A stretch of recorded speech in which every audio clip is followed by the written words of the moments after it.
عارف ان هم بيجوا يدوروا على الفيروز هنا؟ صينيين؟ اه طبعا. وايه اللي كان ماسكه ده؟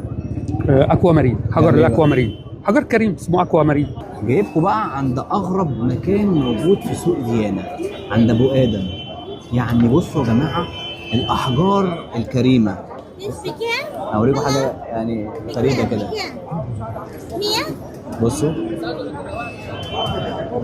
بصوا الحجر، حجر اهو. بصوا بصوا جوه ايه؟ ده حجر ملح ده؟ لا ده اسمه جيود الكوارتز. كوارتز. جيود الكوارتز. وايه اللي جوه ده بيلمع من جوه؟ عامل كوارتز، حبيبات كوارتز. حبيبات كوارتز. بصوا يا جماعه، ابو ادم عندك ايه هنا؟ ايه النوادر اللي عندك هنا؟ ايه الحاجات الغريبه اللي عندك؟ وحضرتك من اندر واغرب الاحجار وادمها على وجه الارض، ده من الطبيعه المصريه. حتى هم في الصين بيكتبوا عنه حجر النبوءه المصري. ده اقدم حجر موجود في العالم؟ يعتبر في العالم تاني ترتيب، لان ترتيب. ده عمره 180 مليون سنه. 180 مليون سنه، ده حجر مصري خالص.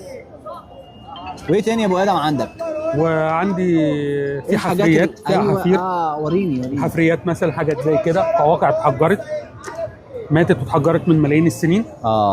دي قوقعه ماتت واتحجرت، بقت حجر من ملايين السنين. بصوا برضو حضرتك ده أنفة بحر متحجر. ده أنفة بحر؟ لأن طبعا بالنسبة لنا ده أنفة بحر متحجر. وده اسمه إيه؟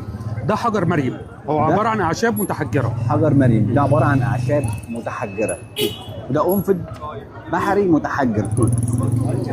وطبعا ده فروع شجر متحجرة. بصوا يا جماعة، يعني ممكن نقول لله. دي فروع شجر متحجرة لله.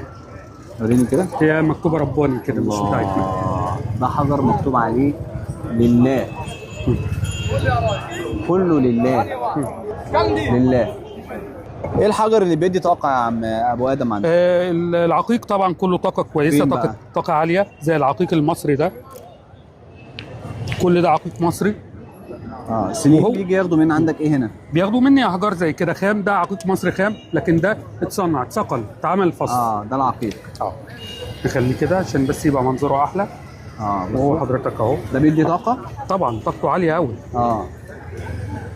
دي حاجة طبيعية، ده بيجي من اسوان. ده الخام وده المصنع. ده بعد ما اتثقل يعني. في حاجات بقى، في الزجاج البركاني زي ده كده. ده زجاج بركاني. يعني ايه زجاج بركاني؟ احنا كان عندنا براكين في مصر من زمان قوي. ما هو ده بركاني برضه. بس ده يعتبر من تاني